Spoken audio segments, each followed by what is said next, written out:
মাজত মাথো এটা দিন তাৰ পিছতেই মুক্তি পাব নতুন কথাছবি গংগা। কিন্তু কেনেকুৱা চলিছে গংগা কথাছবিখনৰ প্ৰচাৰ? নমস্কাৰ, স্বাগতম জনাইছোঁ জলিউড আনঅফিচিয়েলৰ এটা নতুন ভিডিঅ'লৈ। চলচ্চিত্ৰ এখন যিমানেই উৎকৃষ্ট মানৰ নহওক কিয়, আটাইতকৈ গুৰুত্বপূৰ্ণ দিশটো হৈছে প্ৰচাৰ। মুক্তিৰ পূৰ্বেই যিমান বেছি সংখ্যক মানুহৰ মাজত যাব পাৰিব, মুক্তিৰ পিছতো সিমানেই বেছি সংখ্যক দৰ্শক লাভ কৰাৰ সম্ভাৱনা অধিক। সেইকাৰণে হয়তো জনপ্ৰিয় তাৰকাকো নিজৰ চলচ্চিত্ৰৰ মুক্তিৰ পূৰ্বে দেখা যায় বিভিন্ন প্ৰচাৰ পদ্ধতি অৱলম্বন কৰা। অহা 6 মে'ত মুক্তি পাব প্ৰস্তুতি পৰাশৰ অভিনীত চলচ্চিত্ৰ গংগা।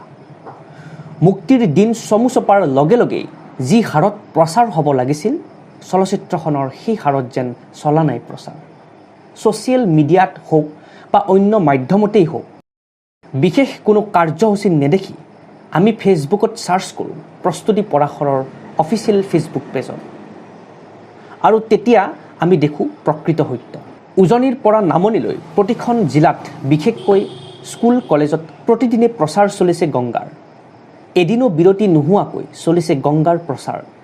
হেজাৰ হেজাৰ অনুৰাগীৰ উপস্থিতিত ভ্ৰাম্যমান জগতৰ মহাৰাণী প্ৰস্তুতি পৰাশৰৰ মাৰাথন প্ৰচাৰ অভিযান নৱপ্ৰজন্মৰ অভিনেতা অভিনেত্ৰীৰ বাবে আদৰ্শ হওক। আনহাতে অসমীয়া চলচ্চিত্ৰৰ অনুৰাগী স্বতঃস্ফূৰ্তভাৱে ওলাই আহিছে প্ৰচাৰৰ বাবে। বিভিন্ন অঞ্চলত চলিছে ছবিখনৰ পোষ্টাৰিং। ই এক যথেষ্ট ধনাত্মক দিশ অসমীয়া চলচ্চিত্ৰৰ বাবে। গতিকে এটা কথা স্পষ্ট যে গংগা ছবিখন নিৰ্মাণ কৰিয়েই হাত সাৱটি বহি ৰোৱা নাই কোনো এজনো কলা কুশলী।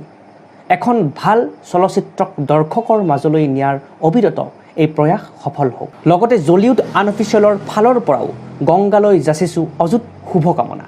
6 মে' তাৰিখৰ পৰা অসমৰ ছবিগৃহত উপভোগ কৰক গংগা। নমস্কাৰ, আপোনালোক এটাই অধীৰ আগ্ৰহে ৰৈ থকা গংগা এখনি বুৱতি হিয়া ছবিখন ইতিমধ্যে অহা 6 মে'ত চিত্ৰগৃহলৈ আহিব, আৰু তাৰ কাৰণে বুক মাই শ্ব'ত টিকেটসমূহ উপলব্ধ হৈছে। গতিকে আপোনালোকে যদি আশা কৰি আছে ছবিখন উপভোগ কৰোঁ বুলি, বুক মাই শ্ব'ত গৈ আপোনালোকৰ নিজৰ টিকেটটো আজিয়ে ক্ৰয় কৰক, আৰু এখন সুন্দৰ অসমীয়া আৱেগৰ এখন ছবি গংগা এখনি বুৱতি হিয়া। আমি আটাইকেইসমূহ অসমবাসীক ছবিখন উপভোগ কৰি কেনে পালে আমাক জনাবলৈ অনুৰোধ জনাইছোঁ।